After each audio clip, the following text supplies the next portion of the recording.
ስንት ዓመት ሆነሽ ሳውዲ አረቢያ? አሁን 5 ዓመቴን ጨረስኩ። 6ኛ ዓመቴ። እድሜሽ ስንት ነው? አሁን 28 ወደ 29 ሄድኩ ነው። ጓደኛ በጅተሻል? አይ የለኝም። ባለትዳር ነበርኩኝ፣ አሁን የለኝም። ትዳር ማለት ፈተሽ ነው የሄድሽው ወይስ ፈታሽስ? አይደለም፣ ባለትዳርና የአንድ ልጅ እናት ነበርኩ። ከዛ ያው እዚህ ከመጣሁኝ አሁን ተፋታሁ ማለት ነው። ለምን ፈታሽ? አንዳንድ ጊዜ ያው ነገሮች አለመገጣጠም ቢሆኑና ርቀት ይመስለኛል ባልሳሳት። እኔ ሳኡዲ ነኝ፣ እሱ ኢትዮጵያ ነው። አንቺ አሁን በጣም ቆንጆ ልጅ ነሽ። ስንት ዓመት ሆነች ልጃችሁ? ልጃችን ወንድ ነው፣ አሁን 7 ዓመቱ እና ወንድ ልጅ ያላችሁ ርቀት 8ኛ ዓመቱን ይዟል።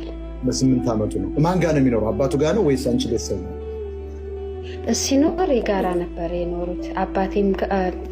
አባቱም ጋር እኔም ቤተሰቦች ጋር። ቤታችን ጎረቤት ለጎረቤት ነው። ያገባሁት ያሳደገኝን ነው። ጎረቤት ነን። ያሳደገኝ ከልጅነት ጀምሮ የሚያቀኝ ያሳደገኝ እየተማርኩ እያለሁ ነው። 9ኛ ክፍል እያለሁ ነው ያገባሁት። ከዛ ያ ያሳደገኝ በእድሜ ትንሽ ይበልጥሽ ነበር ማለት ነው?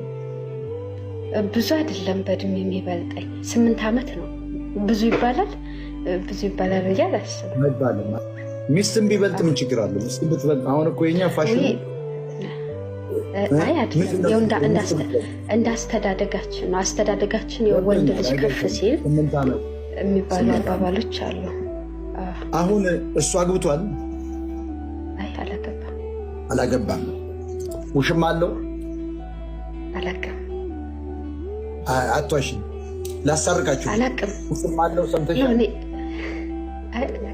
ወደዛ መሳቅ ያስፈልግ። ምክንያቱም አንድ ልጅ ያላቸዋ አንድ ልጅ በመካከል አለ አብሮሽ ያደገ። በጣም ጥሩ። ስለዚህ ውሽማ እንዳለው ነግሮሻል ደውለው? እኛ በዚህ አይደለም የተጣላ ነው፣ በራሳችን አለመግባባት ነው። አንቺ ተጠራጥረሽ ታውቂያለሽ? አላውቅም። በጣም ነው የማምነው። ታዲያ ለምን ትፋታላችሁ? አለመግባባት። ገንዘብ ሲገኝ አንዳንድ ጊዜ ገንዘብ ምን አለ መሰለክ፣ በድህነት ሀብታም ነው ገንዘብ ስታገኝ አይደለም። ገንዘብ ሲገኝ ማለት ታዲያ ምንድን ነው? ያኔ እኔ ያለሁት ስደት ነኝ። እኔ አሁኑ ላይ በገቢ እኔ በልጣለሁ ከሱ። ገብቶሃል? አሁኑ ላይ አማራ ክልል ላይ ያው እንግዲህ መስራትም አይቻልም። የተሰራውም በሰዓቱ የሚሰበሰብበት ወቅት አይደለም። ሸዋንን አጣዬን ካወቅከው እንግዲህ አጣዬ ብዙ ጊዜ ተደጋጋሚ ክስተት የሚከሰትበት ቦታ ነው። የእኛም ማጀቴ ደግሞ እንደዛው አንድ ጋ ነው። አጣዬ ሲፈጠር ማጀቴም አብሮ ነው ነገሮች የሚፈጠሩት። እና ያው በነገሮች አለመግባባት የተሰደድኩትም ህይወትን ኑሮን ለማሸነፍ ነው። 6 ዓመት አብረን ኖረናል። ልክ 7ኛ ዓመታችን ወደፊት ሆኖ ነው ወደዚህ ልጅ 2 ዓመት ከ3 ወር እያለ ነው ስደት የመጣሁት። ከዛ ያው ለቤተሰቦች ቀን ቤተሰቦች ጋር ይውላል፣ ሌሊት አባቱ ጋር ነበር የሚያድረው ልጃችን። በኢኮኖሚ ከበለጥሽው እኔ ግራ ገባኝ።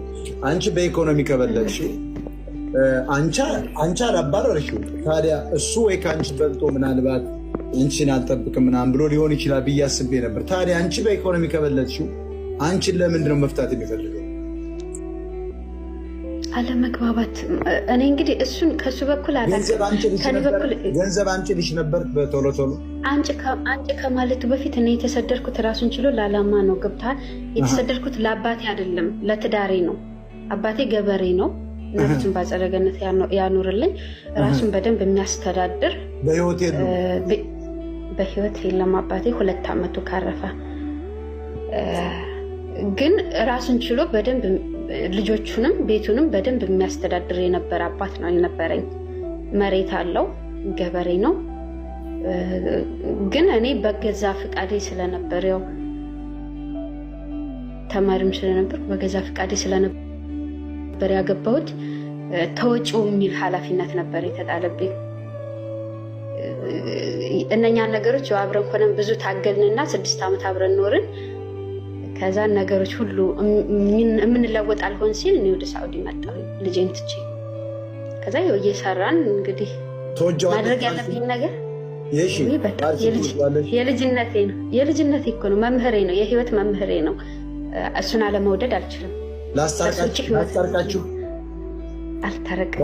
በውስጥ መስመር ላኪልኝ የእሱን ስልክ። አልታረቅማ ግድ የለሽ እንደዚህ አይደለም። ለምን መሰለህ? ምን አለ መሰለህ? እስኪ እኔ እንደማዳምጪኝ እኔን ስሚ ደግሞ ይኸውልሽ፣ እኛ ከአንቺ በልጠን ወይም ከአንቺ ችግሩን አውቄያለሁ፣ እንደምትወጂ አውቄያለሁ ከአይንሽ ሁሉ። ትልቁ ደግሞ የ7 ዓመት 8 ዓመት ልጅ አላችሁ። ሁለተኛ በልጅነትሽ ያገባሽ ባልሽ። ስለዚህ ስደት ብዙ ነገር ያደርጋል። እውነት ነው፣ መራራቅ ይኖራል። የኢኮኖሚ ችግር ነው፣ ሁሉንም እያሰድ ነው። ስለዚህ እኔ አሁን የምነግርሽ ሌላ ባል እኳ ብታገቢ ለገንዘብሽ ብሎ ነው የሚያገባሽ። ይህን ማወቅ አለብሽ። ይሄን ባል ግን ብትታረቂው ለገንዘብሽ ብሎ አይደለም የሚመልስሽ። ለምን? አንደኛ የልጅነት ሚስቱ ነሽ፣ ሁለተኛ አንድ ልጅ አላችሁ፣ ሶስተኛ መራራቅ ነው ያመጣው፣ ሶስተኛ ደግሞ የኢኮኖሚ ችግር ነው። አሁን ግን እሱም በርትቶ መስራት አለበት፣ አንቺም በርተሽ መስራት አለብሽ። ብዙ ዓመት ደግሞ እዚያ መቆየት የለብሽ፣ በቀጥታ መመለስ አለብሽ። የተወሰነ ገንዘብ ይዘሽ እንደገና ትዳራችሁን መቀጠል አለባችሁ። እኔ እንደዚህ ነው የምመክርሽ። ሌላውን ጓደኛ አባብሎች ሊሆን ይችላል፣ ቆንጆ ስለሆንሽ እየደወሉ በቃ ተይው እሱን ያገባሻለሁ እድሜውም ምን 8 ዓመት 7 ዓመት ይበልጥሻል እያሉ የሚያሳስቱ ሴትና ወንድ ወይ ዘመድ ይኖራል። ያን በፍጹም እንዳሰሚያቸው። እኔ ግን የምመክርሽ ባልሽ ጋር እንደውም አሁን እንደወጣሽ ደውይለት። ሞጣ ጋር ቀርቤ ነበር ሰላም ልለው እና የመከረኝ ምክር አእምሮዬን ኮረኮረኝ፣ አነቃቃኝ። ያለ ነገር እኔ ትክክል ነው፣ አንተስ ምን ታስባለህ በይው። ወዲያውኑ አልቅሶ ይመጣ። እኔማ መች እንደዚህ በዚህ ባረባ ነገር ተጣላን እንጂ ምናምን ነው የሚልሽ። ስለዚህ የእውነት ማለት ነው በልብሽ አንድ ነገር ተንኮል ሳትሽ፣ እሱም እየሰማ ይሆናል ከታች ወይ ተቆርጦ ይደርሳል። አንተ መፍታትም የለብን ልጃችሁን ማሳደግ፣ ሌላ ልጅ ማምጣት፣ እንደገና በኢኮኖሚ መጠናከር፣ ሌላም ስራ ደግሞ ከፈለግ ሌላ ሀገር መቀየር፣ እሱም ደግሞ ወደ አንቺ የሚመጣበት ነገር መፍጠር አለብሽ። ለምሳሌ እሱ መጥቶ እሱ ሹፌር ቢሆን ሹፍርና ለምዶ ቢሰሩ እንደገና ቤታችሁን አንድ አድርጋችሁ የራሳችሁ ቢዝነስ አረብ ሀገር ወይ ዱባይ ላይ መክፈት ትችላላችሁ። ስለዚህ እኔ የምመክርሽ ምክር ይሄ ነው። አይሆንም ካልሽ ደግሞ ምንም ማድረግ አልችልም። ምን ይመስልሻል? ምክርህን ያው ምክርህን እቀበላለሁ። ከምንም በላይ ግን ይሄን ለማድረግ ብዙ ታግያለሁ። ሞጣ ማለት እንደዚህ ግጭት እንዳይመጣ መለያየት እንዳይመጣ በጣም ከራሴ ጋር ብዙ ታግያለሁ፣ ብዙ ሞክሬያለሁ።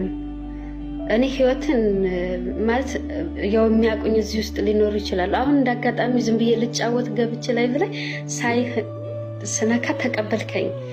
ለዛ ነው እንጂ እንዲህ ብዙ ታዋቂ አይደለም። ቤቱን ደግሞ ለምንድን ነው ፎሎ ያደረግሽ? አንቺ እድለኛ ነሽ። ፎሎ ያላረገ ሰው በመጀመሪያ ገብቶ ሲያወራ የእኛን ሚዲያውን ሰው 3000 5000 ሰው አለ፣ ግን ሚዲያውን ፎሎ አያደርግም።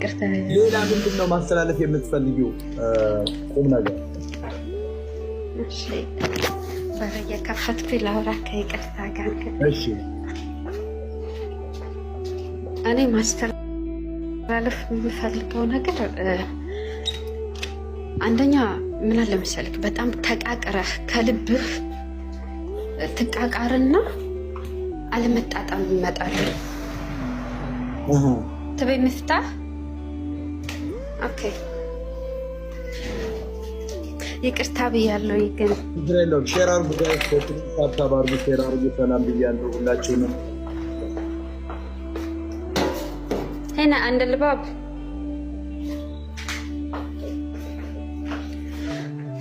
እኛ የመጀመሪያው እኔ ጸቡ የጀመረው አሁን አይደለም፣ ግጭት ውስጥ የገባ ነው ዛሬ አይደለም።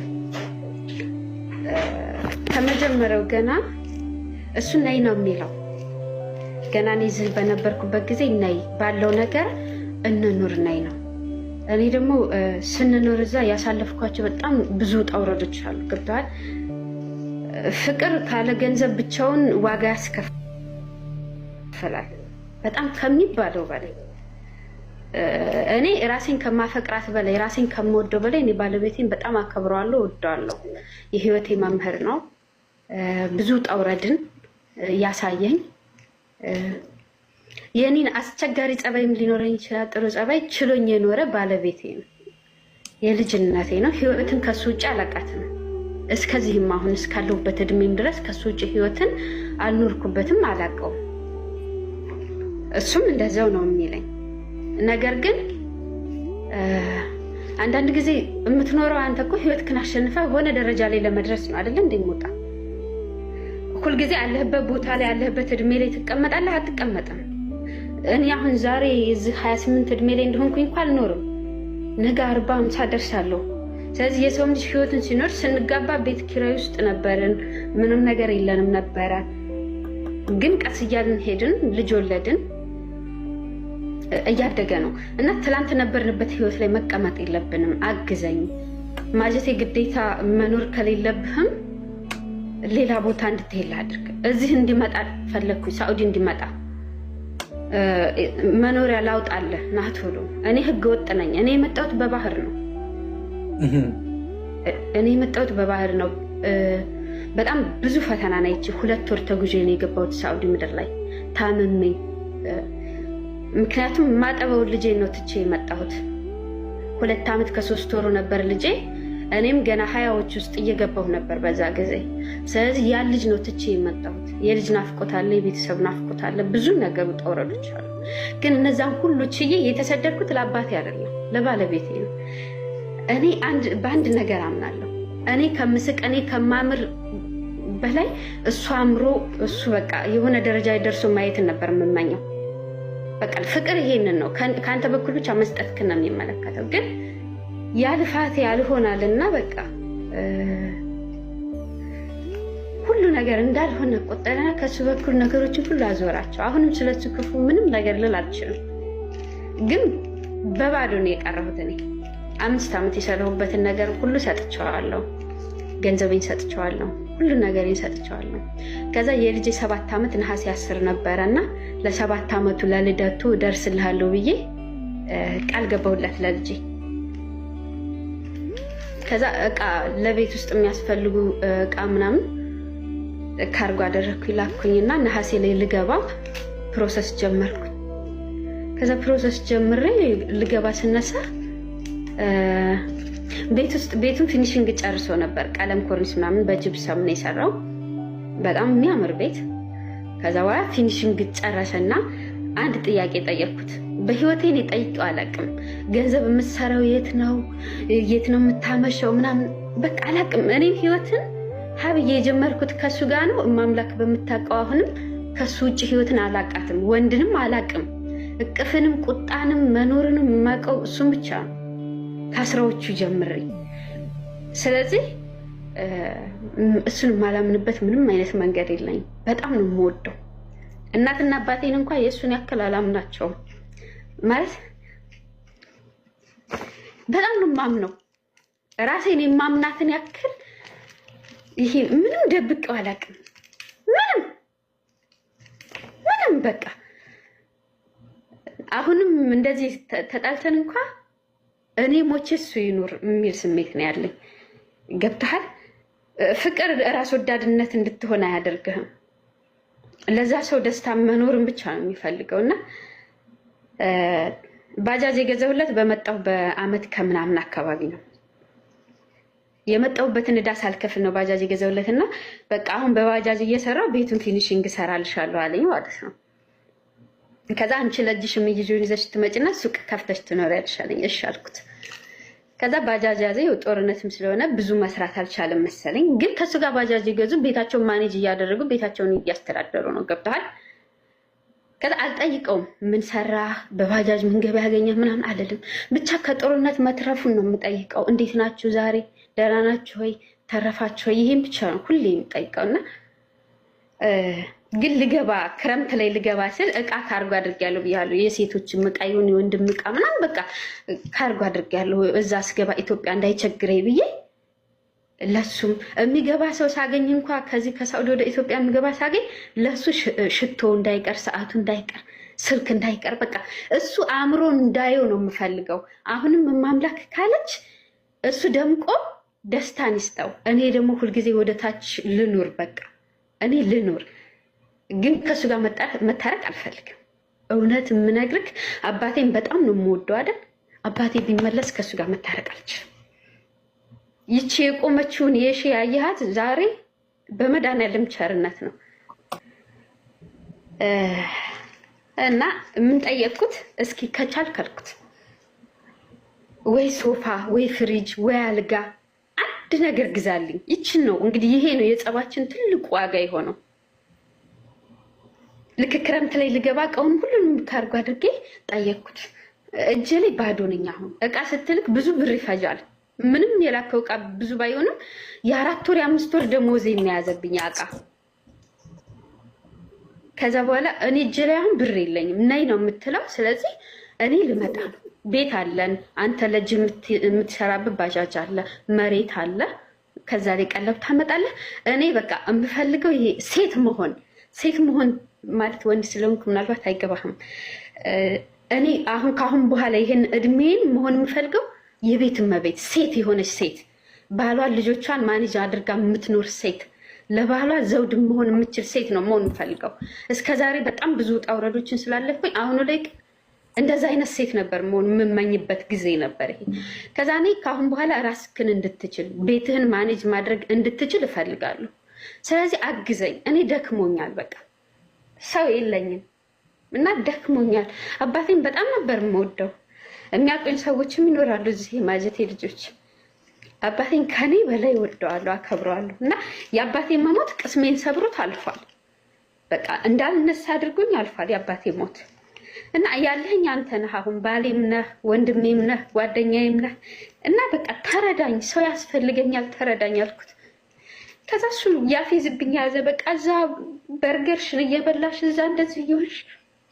እኔ ወፍራም ነኝ ከበፊቱም፣ ያው ዛሬም ወፍራም ነኝ፣ አልቀንስም። እግዚአብሔር በቸርነቱ ነው የሰራኝ። እና አንዳንድ ጊዜ በጣም ከምንወደው ሰው የማንጠብቀውን ቃላት ስታገኝ ከዱላ ይበልጥ ይሰብርሃል። ገብቶሃል? ዱላ ይሻላል፣ እንክትክት አድርጎ ያልፋል። ግን ቃላት ደግሞ ይበልጥ ይጎዳል። እኔ ራሴን ለመደበቅና ከአባቴ ሀዘን ለመውጣት ስል በጣም እደንስ ነበር፣ እጫወታለሁ። ግን ወይ አላለቅስም ብዬ ነበር። ምን ሆኜ ነው? አይዞሽ፣ የለውም ይውጣልሽ። በደንብ ተናገሩ። ሳይ ማልቀስ እንኳን ብዙ ይቅርብኝ። እና አንዳንድ ጊዜ እንደዛን አይነት ስሜት በቃ ሰው እፈልጋለሁ፣ ተረዳኝ አልኩት። ከዛ መጨረሻ ላይ በቃ ቤታችን አሁን ፊኒሽንግ ተሰራ አይደለ? ወይ ሶፋ ግዛ፣ ወይ ፍሪጅ ግዛ፣ ወይ ቁም ሳጥን ግዛ፣ ወይ አልጋ ግዛ አልኩት። 4 አማራጭ ሰጣሁት።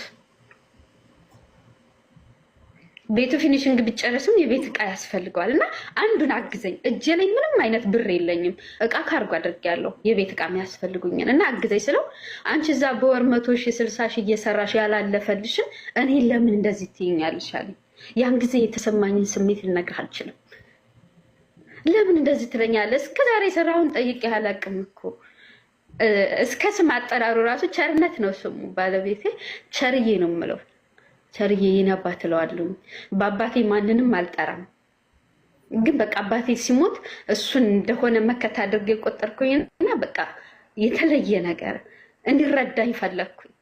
ከዛ ስለው ያው በቃ በዛ የተነሳ እኔ ጋ የላክሽው ብር እንደውም የ2 ዓመት አይሞላም የ3 ዓመት አይሞላም ማለት ጀመረ።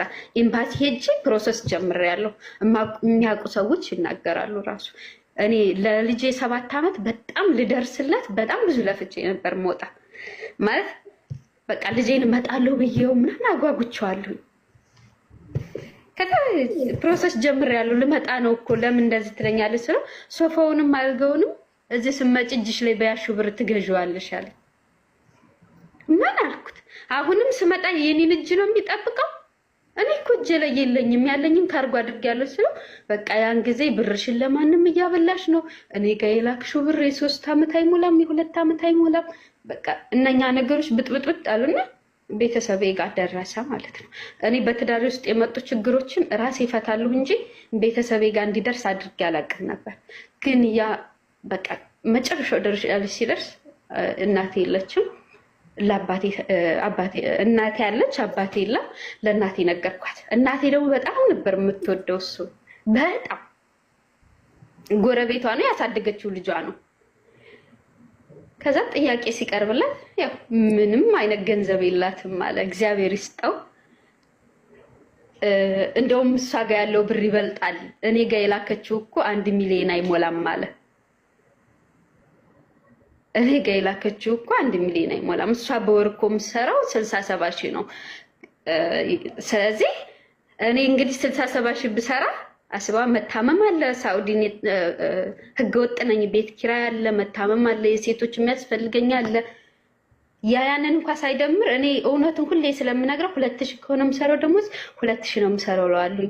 1500 ከሆነ 1500 ነው። ከዛ እሱ የምሰራው በ2005 ነው። 2005 ሲባዛ በዚህ በ5 ዓመቷ 3 ሚሊዮን ምናምን ትሰራለች። እኔ ጋር የላከችው 1 ሚሊዮን አይሞላም ብሎ ምክንያት አቀረበ። እኔ ስራ ፈትቼ የምቀመጥበትን ቀን ምናምን ሁሉንም ሳያስብ ማለት ነው። እኔ ጋር የላከችው ይሄ ነው ብሎ ከዛ ሲል ተውት ነው ያልኳቸው። በህግ መጠየቅ ይችላል፣ ገብቷል። ቤተሰቦቼ እኔ ቤተሰብ አለኝ መጠየቅ ይችላሉ፣ ግን ተውት ነው ያልኳቸው።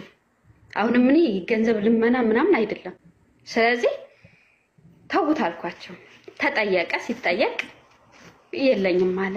ከዛ አይ አሁንም 80 ላይ ሆኖ አመቴን ሊያስብ ሆነ። ገብቷል። አመቴን እየደመረ መጣ፣ ወራቱን እየደመረ መጣ። ከዛ 80 ከተቀመጠ ያን ነገር አሁንም ሊደምርብኝ ሆነ። ከዛ 80ውን አውርዱልኝ አልኩኝ። ይፍታኝ አልኩኝ። ገንዘብሽ ስባል ተውት፣ ሰላም ይስጠው፣ ጤና ይስጠው፣ ፍቅር ይስጠው፣ እመብርሃን ትጠብቀው። በአሁኑ ጊዜ አሁንም ከምንም በላይ ሰውን እኔ እንዲረዳ የምፈልገው እኔ እዚህ ስደት ነኝ፣ እሱ እዛ ነው። እሱ ይሄን ያደረገበት የራሱ ምክንያት ምናልባት ሊኖረው ይችላል። ገንዘብ የላትም ያለበት ምክንያት የራሱ ሊኖረው ይችላል። ግን አሁንም የእሱን ክፉ እማምላክ ለእኔ ታድርገው። ክፉ መስማትም ማየትም አልፈልግም፣ በቃ አልፈልግም። ከዛ ያው ተውት አልኳቸው። እንግዲህ እስካሁን ድረስ አልተጠየቀም። እኔ በመካከል ልጄን ብቻ እንዲያገናኘኝ አንድ ጊዜ ለምኛው ነበር። ስለምን በስድብ ሸኘኝ።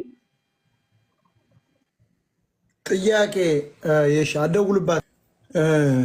በጣም ያሳዝናል። እንግዲህ የሺ ይሰማል፣ እየሰማችሁ ነው። ብዙ ሰው አሁን ወደ ፖለቲካ እንመለስ፣ ይሄ ፖለቲካ አይደለም ምናምን የምትሉ ሰዎች አላችሁ። ይሄ እኮ ፖለቲካ ያመጣብን ራሱ ይሄ ፖለቲካ ነው። የምጠይቃት ነገር ነበረ። ቤቱ የማን ነው? በማን ስም ነው የተሰራው? ያ ቤትም እኮ አንቺ እየላክሽ ከተሰራ የአንቺም ነው የሚል ጥያቄ መጣለች። ጠይቃን ነበር። ይሽ እንኳን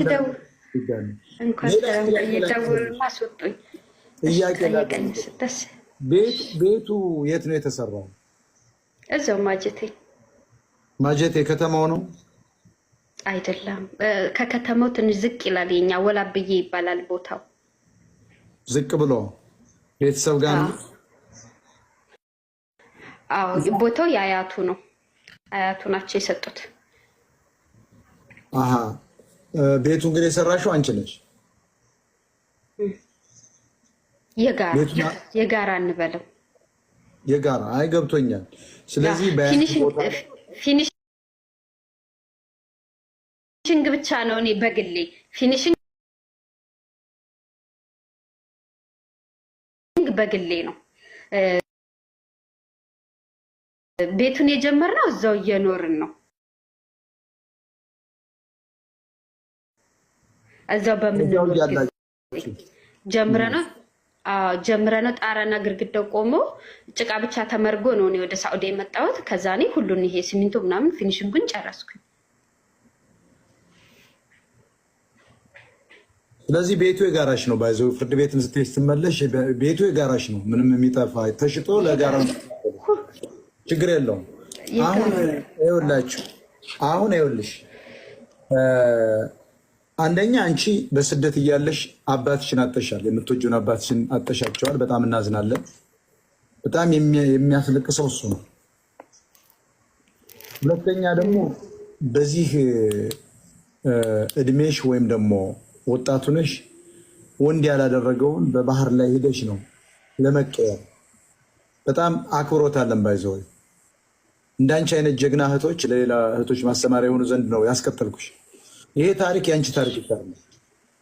ይሄ ታሪክ የሚሊዮን ስደተኞች ኢትዮጵያኖች፣ በተለይ የአማራው ታሪክ ነው። እኔ ሁልጊዜ እናገራለሁ፣ አንድ ሰው ወደ ውጭ መሄድ ሲያስብ ሁሉን ነገር አጠናቆ ነው መሄድ ያለበት። የማታምኑ ከሆነ ፈተሹ ነው መውጣት ያለበት። እዚያው እያለሽ አልተግባባችሁም ማለት ለምንድን ነው ያን የምታደርጊ? መጀመሪያ እዚያም ሁኔታውን አየሽው። አያቱ ቦታ ላይ ነው የሰራው ምናምን እያለ ነው ስትሄጅ ገንዘብ እንድታመጭ በቃ ሂጃለሽ። እሱ ያላደረገው